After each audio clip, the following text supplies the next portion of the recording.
Today, I'm having a drinking party at home with friends, so get things ready. I received a text message from my husband, who has consistently had a bad attitude towards me while I'm bedridden with severe morning sickness. I quickly replied, "I can't do it, it's too sudden."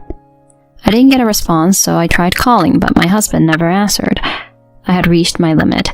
I won't forgive him for his previous attitude or for today's drinking party. I'm going to punish him. And then I put my plan into action. Around 6 p.m., my husband returned home with many footsteps behind him. Hey, what are you doing sleeping? Didn't I tell you we're having a drinking party today? You haven't prepared anything at all. Daryl came into my bedroom and yelled at me, and I answered him, dizzy and unable to get up. That's why I said it's impossible. Hey, just get up. Hurry up and get out the booze. I smiled in place and replied, "Is that all you want to say?" After that, my husband realized everything and began to tremble. My name is Katerina. I'm a 29-year-old working housewife. After graduating from the university's science department, I joined Nordson, a small machinery manufacturer. Despite being small, it possesses a strong technical expertise and is a highly respected presence in the industry, with a high job acceptance rate. During the interview, Daniela, the female president and representative of the company, told me, "It's unusual for women to want to join our company. Your university grades are excellent. I've interviewed you and found you to be a great person, and I'd like to invite you to join our company." Oh, thank you so much. I will definitely strive to be of great value once I join. Work hard from now on, okay? From that moment, the president became my role model. In getting the job offer from Nordson, which was my first choice, became the happiest event of my life. Working here was hard, but also fun. I wasn't underestimated because I was a woman, and I was entrusted with significant tasks, allowing me to see my skills improve over time. In my third year at the company, I was approached by Daryl, the sales department manager, at a social gathering. Was there ever a girl like you in the R&D department? It's rare for a girl to join our company. I was nervous as Daryl approached me in a casual manner. After all, he's the biological son of the president and the executive director. It's widely rumored within the company that he's the next successor. I was nervous talking to Daryl at the time, but for some reason he seemed to like me. You're like a serious and modest person. Quite refreshing. Hey, how about going out for a meal next time? Thus, Daryl and I started going out to dinner together. Daryl has a liberal arts degree, which is unusual for our company, and he is a good communicator. He seemed to have a personality suited to sales. In fact, he seemed pretty good at his job. Daryl's lighthearted, or rather cheerful personality was also refreshing to me. They say people are drawn to what they don't have, and I was no exception. We dated for about a year and a half, and eventually Daryl proposed to me. Katerina, let's get married. Please accept my proposal. Daryl, thank you. I'm very happy. I happily accepted the ring that Daryl offered. As I gazed at it with delight, Daryl teasingly said, "By the way, isn't this what they call a Cinderella story? Marrying the future company president?" Well, I'm not marrying you just because you're the president's son. Oh, that's right, isn't it? Well, from now on, please take care of me, Katerina. Afterward, we first went to meet my parents. My rural parents were delighted and gave their approval for the marriage. Next, it was time to visit Daryl's parents. The president, or rather my mother-in-law, beamed at me. "I remember you from the interview, and I've heard that you're competent within the company. Bringing home someone like that as your wife is quite a catch, Daryl." My father-in-law also welcomed me with a quiet smile and gave his approval for the marriage. After some small talk, my mother-in-law suddenly turned serious.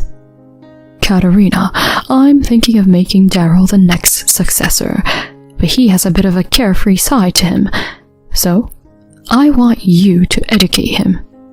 "Come on, Mom." "You too, Daryl. Having a family means you have more to be protective. It won't be business as usual. Treat Katerina well. I understand. Mom, Dad, I look forward to your support from now on. I greeted them in this way. A while later, we had our wedding. We invited all the employees and had a grand celebration. Later, my mother-in-law presented us with a gift for our wedding. We began living together in a single-family house. I thought that our happy married life was about to begin, but I soon encountered a problem.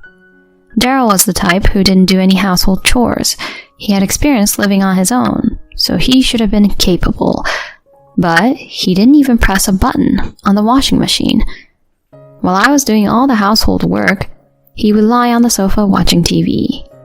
I also had my job to attend to, so taking on all the household chores was honestly a burden. When I lived alone, I could get away with making a simple dinner and doing the cleaning on the weekend, but it was different when living with a husband. After 3 months of living like that, with only me doing the housework, I finally complained to Daryl. Hey, Daryl, I have a favor to ask. Can you help out a bit more with household chores? Daryl, without taking his eyes off the TV, responded like this. Huh? Can't you just keep doing the chores like before? I'm tired from work. I work too. It's not fair that I'm the only one responsible for household chores. This is unreasonable. What's unreasonable about it? I'm the next company president, you know. Are you suggesting that such an important figure should do household chores? That's what's unreasonable. I was left speechless. Regardless of whether Daryl would become the next company president or not, isn't family separate from work? When I tried to convey this, Daryl's expression soured. Katerina, you came here as a bride, right? Household chores should be done by women. Was this his true opinion? I was in shock at his outdated statement, and Daryl casually said, Right, I'm inviting friends over from now. Do we have any alcohol? What? From now? Make sure you can entertain my friends properly. You're my wife, after all. My concern wasn't just that my husband wouldn't help with household chores. Daryl frequently invited his college friends over to our house for parties. Each time I had to prepare alcohol and food, and my precious leisure time was being taken away. I understood that Daryl had his social connections and valued his friends, but honestly, dealing with this every week was exhausting. About a year into our marriage, I started experiencing health issues. I felt dizzy and had mild nausea that persisted. I decided to go to the hospital thinking it might be something serious. To my surprise, I was informed that I was pregnant. Overjoyed, I shared the news with my husband, and he was equally thrilled. Katerina, is it a boy or a girl? You're getting ahead of yourself, Daryl. But I'm really looking forward to it. I'm so happy. I genuinely felt glad to see the happiness on my husband's face. After that, we shared the news of my pregnancy with my in-laws who lived nearby, and they were even happier than Daryl. Congratulations, Katerina. Take good care of your health. If there's anything we can do, just let us know. Thank you, Mom. At that moment, my father-in-law said to Daryl, Daryl, from now on, make sure to support Katerina. Reduce those drinking parties and come back home early to be by her side. I understand, Dad. It seemed that Daryl had a hard time saying no to my in-laws. Since he seemed so amenable, I thought everything would be fine. However, Daryl continued to have parties with friends at the same pace as before. I asked him to stop inviting friends to our home during this critical time. He stopped inviting friends to our home, but he began going to bars instead. Each time he would come home late at night heavily intoxicated. I was becoming frustrated, but I didn't say anything. After a while, my morning sickness became severe. I was dizzy all day and vomited multiple times. Even the slightest strong smell would make me throw up. Whether I ate or not, I couldn't avoid vomiting up stomach acid. In this state, it was impossible for me to work, and gradually I couldn't go to work at all. One day, while taking a half day off and resting at home, I received a message from my mother-in-law. Katerina, I asked your boss about your condition. It seems your morning sickness is quite severe. Yes, it's true. I'm really sorry that I can't work properly. It's all right. How about taking a leave of absence until your morning sickness settles? Or better yet, until you give birth? A leave of absence? Yes, your health is essential right now. Don't worry, your place is secure, and this would be the best choice for the time being. Thank you, Mom. No, thank you, President. I'll do that. So it was decided that I would take a leave of absence until giving birth. When I informed Daryl about this, he frowned. Huh? A leave of absence due to morning sickness? I've never heard of that. It can't be helped. I'm genuinely not feeling well. But never mind. Since you're not going to work, at least make sure the household chores are perfect, alright? Huh? I was surprised, and Daryl continued. Of course. Lately you've been slacking with meals, right? I've noticed. But I'm trying my best. I'm doing everything I can because strong smells make me nauseous. How can you have a child like that? Since you're in a housewife-like situation now, make sure the household chores are perfect. Got it? Ordinarily, when a wife is suffering from morning sickness, a husband in the right mind would help with chores or bring her suitable food. But Daryl didn't do any of that. Instead, he went out drinking almost every night and ordered me to maintain perfect housekeeping while I could hardly stand. I was deeply disappointed by Daryl's attitude.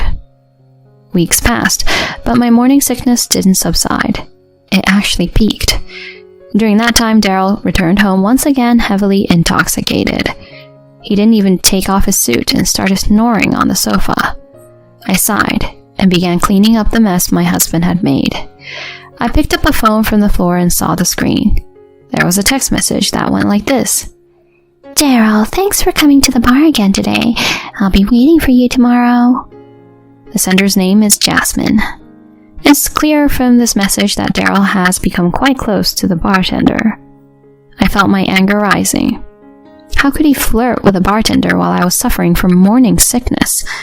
I thought about waking Daryl up, but he was deep asleep, so I gave up for the day. Instead, I took a screenshot of the message.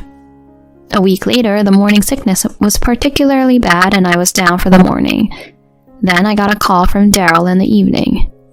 Today, I'm having a drinking party at home with friends, so get ready. I quickly replied that it was impossible. When I didn't get a response, I called him, but he didn't answer. I had reached my limit.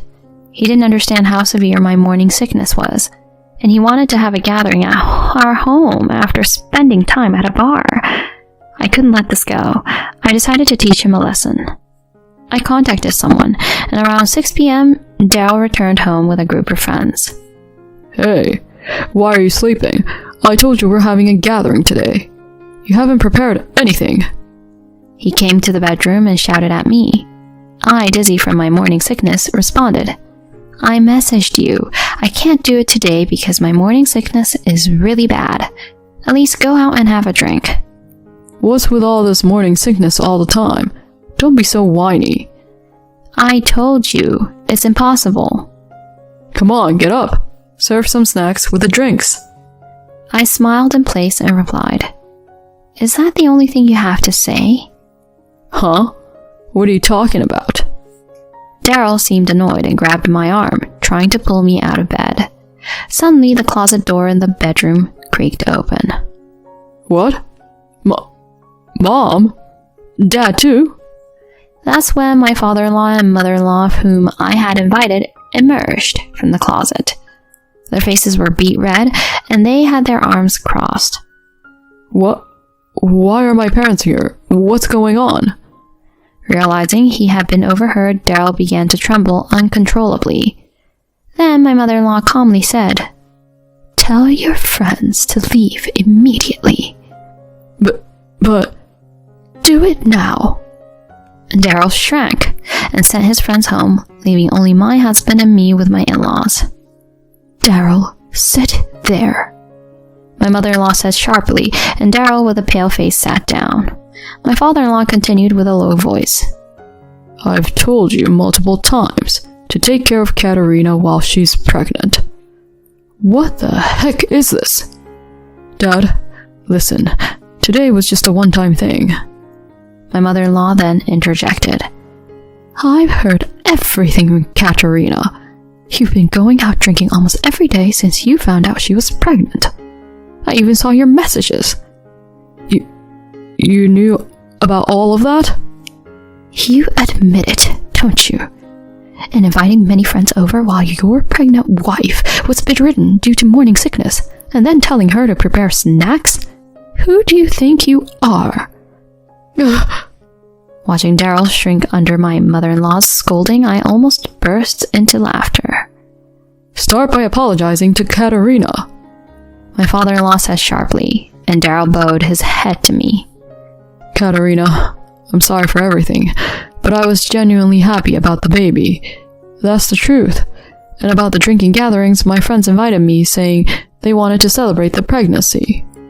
No more excuses, my mother-in-law shouted, and Daryl bowed his head to me again, tears in his eyes. I'm sorry, Katerina. Please forgive me. I promise to be a better husband from now on. My mother-in-law sighed. I never thought you could be such a fool. I will respect Katerina's decision regarding the future, but we'll drop the talk of you becoming the heir. What? Mom, you can't. Be silent. All you can do is follow Katerina's decisions. All three of them turned their attention towards me, and I quietly said, Daryl, I'll spare you from divorce, but until the child is born, we'll be living separately. Separation? Mom, Dad, could you please help educate Daryl until then? Upon my request, my in-laws nodded vigorously. Katerina, thank you for not divorcing our foolish son. We'll straighten him out ourselves. Yes, maybe we should make him a monk or something. What? A monk? Please have mercy. With a pitiful voice, Daryl was led away by his parents. I waved to them with a smile. As promised, afterward, Daryl and I lived separately. He was forced to do all the housework at his in-laws' house and was strictly disciplined by his parents. And it seems like he really was made to have a monk's haircut, too. Later, Daryl contacted me repeatedly for help, but I ignored him. A few months later, with the help of my in-laws, I gave birth safely. A sweet little boy was born. When Daryl was allowed to meet him, he quietly shed tears. Now, Daryl and I are living together again. He's become a different person, coming home early, helping with household chores and childcare. He's working hard to regain recognition as the heir apparent. I'm sorry for what I did back then. I was truly at fault. He apologized, with his head lowered. While forgiving him, I made it clear that I would be taking the lead from now on. My in-laws have always supported me and showered love on their grandchild. I'm grateful for them, and I want to continue living happily as a family.